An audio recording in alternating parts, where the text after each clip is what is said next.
What's up, guys? Dave here, the 1966 Plymouth Fury again. And we noticed that the brake lights were a little bit shaky. You know, sometimes they wouldn't come on when you press the pedal. Sometimes they would. Sometimes they would be stuck on. So we figured it's got to be something going on with the brake switch, which looks like this. This, your brake pedal arm, the arm right there goes up, and then there's another little like angle arm, I guess you could call it. I'm going to try and show it to you, but it's not easy to see from underneath here. But there's a little piece of angle that fastens to part of the brake, where the booster fastens to the firewall. And that little piece is adjustable. The little piece of metal, you know, it's a little bit of piece of flat metal, you know, flat iron, whatever you want to call it. Let me see if I can show it underneath here. All right, bear with me here. It's going to be difficult because I'm underneath all of this mess. And I wear glasses and it's hard to see at this distance. All right. Here's the brake pedal arm. And hold on, bear with me here.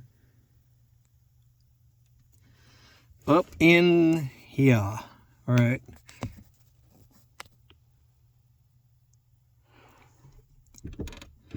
Okay.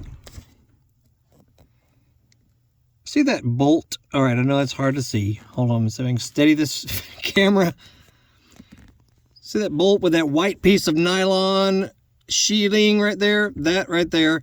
That bolt is what secures the brake arm, you know, the main pedal arm right here, to the booster arm, you know, of the brake booster that goes through the firewall, which is that black piece right there. Okay, I know it's difficult to see, so I'm going to zoom back here. Give you a view of what's going on. And it's not easy. I should have taken the seat out, but I didn't think it would take this long. All right, here's the brake pedal. The arm goes up and bolts to that arm with the booster, where the booster comes out of the firewall.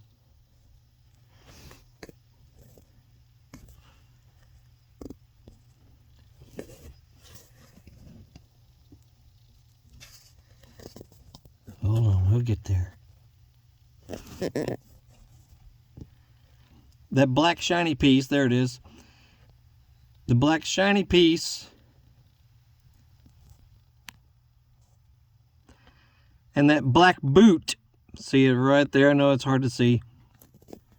That shiny piece and that boot that goes through the firewall, that goes to your, you know, your booster for your brakes. All right. The brake switch, especially if you're, you know, I've converted this car to disc front brakes from drum manual brakes, basically. So this was quite an ordeal. And yeah, there's a little brass colored large bolt. That's what supports the, you know, the brake arm.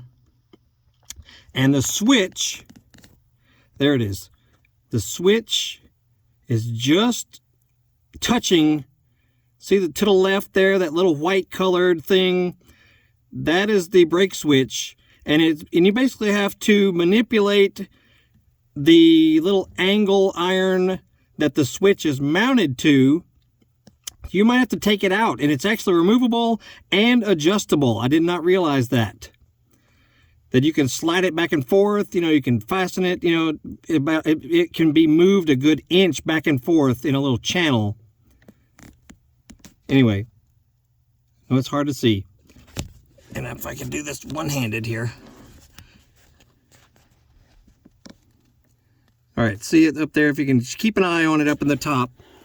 And when the brake, see the brake switch? All right, and the brake pedal moves, the switch releases, that and energizes the brake lights. If your brakes, you know, are not working properly, you might have to make an adjustment to this little sliding arm. I don't know what to call it, but it's the little angle arm that the brake switch is mounted to. You might have to adjust that. It is adjustable by a bolt that is further up in there. It's further up in there where it bolts to it, and it's not easy to get to as the air compressor comes on. Anyway, yeah, there it is right there. And you might have to take that little angle out, remove it from the car, put it on your bench vise, and tweak it some, with a wrench of some sort, like an adjustable crescent wrench. Jesus Christ. You might have to tweak that to make this switch point directly at that shiny bolt that you see. I know this is hard to see, so I'm just trying my best. And that's the best angle I've got to show you. But what I didn't realize is that little arm that the brake switch is attached to is adjustable. Of course, I never had a need to want to investigate it. But so if you're, if you've got an older car, 1960s, early 70s, something like that, if you just follow your brake arm up into the, near the firewall and look for, where the switch is mounted to, and follow it back to the firewall area, you will see a little piece of metal that it's adjustable. And mine was like, you had to use a tiny little 11 millimeter is what mine was. I had to use a ratcheting 11 millimeter because it was just much easier than trying to use a regular ratchet or a regular wrench. Anyway, this may have been totally pointless, but I thought it was helpful to let you guys know that you can adjust that arm where the switch is mounted to. Woof! And brake lights working perfectly now. Oh my goodness. Add it to the list. Add it to the list. When you're dealing with an older car and you've never really driven it very much and you've done all kinds of repairs and you finally get out to drive it and you find that there's little things that need addressing that you had no idea, that were nothing to do with maintenance or rebuilding things. You just don't know until you get out and drive the car. Anyway, so that's it. Check out our other videos. This is a 66 Plymouth Fury, and we keep just knocking out little BS little projects left and right on it. And but it's an awesome car. I really like it. I can't wait to do some, we're going to car shows and things this spring. And so yeah, give you a little bit of look at it here. Yeah, it's got a metallic blue, if you can look real close there. It's got a sparkle in the paint. Previous owner did the paint work. Even has a little sparkle. See that blue sparkle in the white on the roof.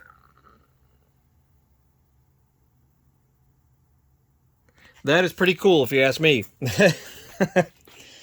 And yeah, so check out other videos about this car. We've done all kinds of work to it.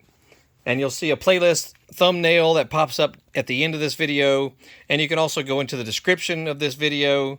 And you'll see links that go to our social media links and eBay store, Amazon store, other YouTube channels, stuff like that. So you'll find that all in the description of this video.